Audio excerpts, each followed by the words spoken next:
हाँ जी तो दोस्तों, तो सोचिए एक माँ हॉस्पिटल के कॉरिडोर में अपने 9 महीने के बच्चे के साथ बैठी है और उसे कुछ पता नहीं, कुछ अंदाजा नहीं कि उसका बच्चा साइकोलॉजी की दुनिया का सबसे कॉन्ट्रोवर्शियल एक्सपेरिमेंट बनने जा रहा है। ना ही कोई इंजेक्शन, ना ही कोई सर्जरी, सिर्फ एक चूहा और एक लोहे की आवाज। और सिर्फ इन दो चीजों ने उस बच्चे का मासूम जहन हमेशा के लिए बदल दिया। ये कोई नेटफ्लिक्स सीरीज नहीं है दोस्तों, ये रियल लाइफ एक्सपेरिमेंट था। नाम था द लिटिल एल्बर्ट एक्सपेरिमेंट। और इस वीडियो में जानेंगे कि ये स्टोरी सिर्फ एल्बर्ट की नहीं, आपकी और मेरी भी है। अस्सलाम वालेकुम बडीज, मैं हूँ सानी खान, एक सर्टिफाइड क्लिनिकल साइकोलॉजिस्ट। और आज हम एक्सप्लोर करेंगे कि डर सिर्फ हॉरर मूवीज का हिस्सा नहीं होता। वो बचपन की एक चीख, एक आवाज या एक छोटी सी मेमोरी से शुरू होता है। So let's dive into the horrific story of phobia. 1920 में जॉन वैटसन ने एक एक्सपेरिमेंट किया एक ऐसे बच्चे पर जो उस जमाने में अनइमोशनल माना जाता था, क्योंकि उस जमाने में रोना इमोशन की निशानी समझी जाती थी। और तब तक ये बच्चा कभी भी रोया नहीं था। वैटसन का असल गोल था कि वो ये प्रूव करे कि इमोशन बाय बर्थ यानी पैदाइशी तौर पर नहीं मिलते, बल्कि लर्न यानी सीखे जाते हैं। छोटे एल्बर्ट को एक व्हाइट रैट यानी एक सफेद चूहा दिखाया गया। उस चूहे को देखने के बाद एल्बर्ट का कोई रिएक्शन नहीं था। फिर एक दफा जब उसे चूहा दिखाया गया, उसके फौरन बाद लोहे की एक रॉड से जोर की आवाज निकाली गई।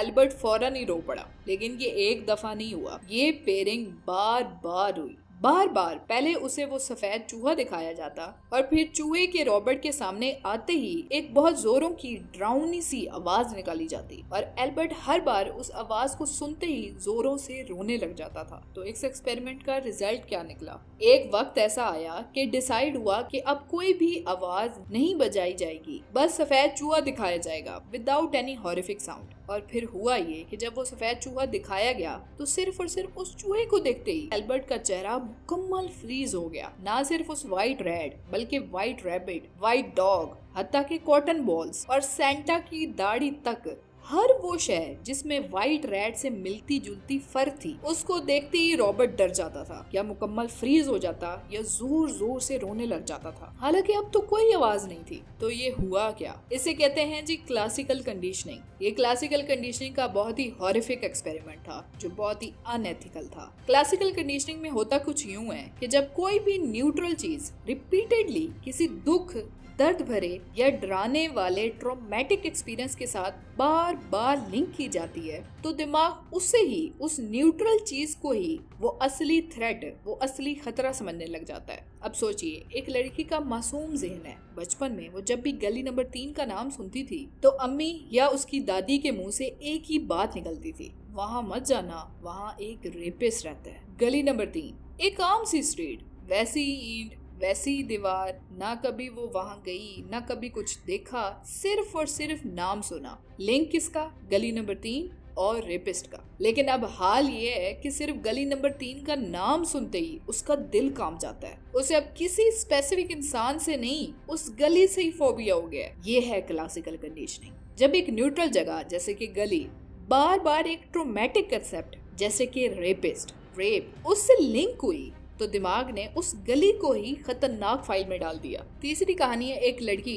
जिसका नाम किरण था। एक दिन वो किचन में थी, अम्मी की मदद करने के लिए गैस का स्टोव जलाने की कोशिश कर रही थी, लेकिन लाइटर ठीक से काम नहीं कर रहा था। अम्मी ने कहा, थोड़ा जोर से दबाओ, कुछ नहीं होता।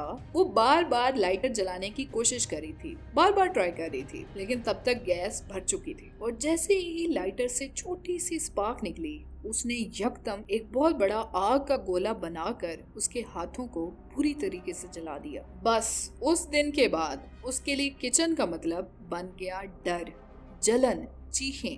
आज भी जब स्टोव की या लाइटर की क्लिक होती है तो उसकी हार्ट बीट तेज, हाथों में पसीने और सांसें अटक जाती हैं। उसे लगता है जैसे कोई चीज फिर से फट जाएगी, आग लग जाएगी। तो एक नॉर्मल किचन प्लस एक painful event is equal to life time का फोबिया। ये तीनों कहानियां अलग हैं, लेकिन पैटर्न एक ही है। जब दिमाग किसी न्यूट्रल चीज को किसी ट्रोमेटिक या स्केरी इवेंट के साथ बार बार जोड़ देता है तो वो चीज फोबिया का ट्रिगर बन जाती है। और ये सब होता है without our conscious control.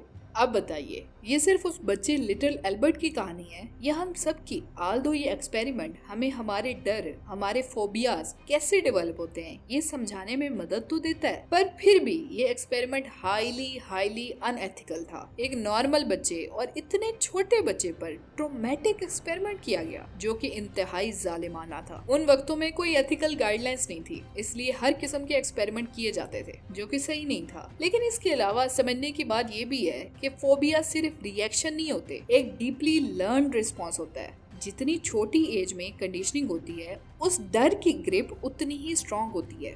Public speaking का डर, हो सकता है किसी टीचर ने क्लास के सामने आपको बहुत बुरे तरीके से इंसल्ट किया हो। हाइट्स का डर, ऊंचाइयों का डर, हो सकता है बचपन में बैल्कनी से झांकते हुए किसी ने चीख मार दी हो, आप बुरी तरीके से डर गए हो या गिरते गिरते बाल बचे हो। तो अपने इस अंदर के एल्बर्ट को हील कैसे करें? पॉइंट नंबर 1, सबसे पहले नाम दें अपने डर को। जब तक डर वेग है तब तक वो स्केरी है, उसका सोर्स ढूंढे। Number 2, exposure therapy, Aahista Aahista उस चीज का सामना करें जिससे आपको डर लगता है। पोर्शन वाइज, डोज वाइज अपने फियर को ही उसका एंटीटोड बना दें। जैसे कि आपने कहानियों में सुना होगा, पुराने जमाने में बादशाह को थोड़ा थोड़ा जहर दिया जाता था ताकि जब उनको असल में जहर दिया जाए और ज्यादा क्वांटिटी में दिया जाए तो उन पर असर ना करे, क्योंकि उस जहर का एंटीटोड बॉडी ने पहले ही बना लिया था। वो उस जहर से आहिस्ता आहिस्ता खुद ही एक्सपोज हो गए थे। तो आप भी आहिस्ता आहिस्ता इन डर से खुद को एक्सपोज करें और फिर आपको रियल बहुत स्केरी सिचुएशन और बहुत बड़ी सिचुएशन भी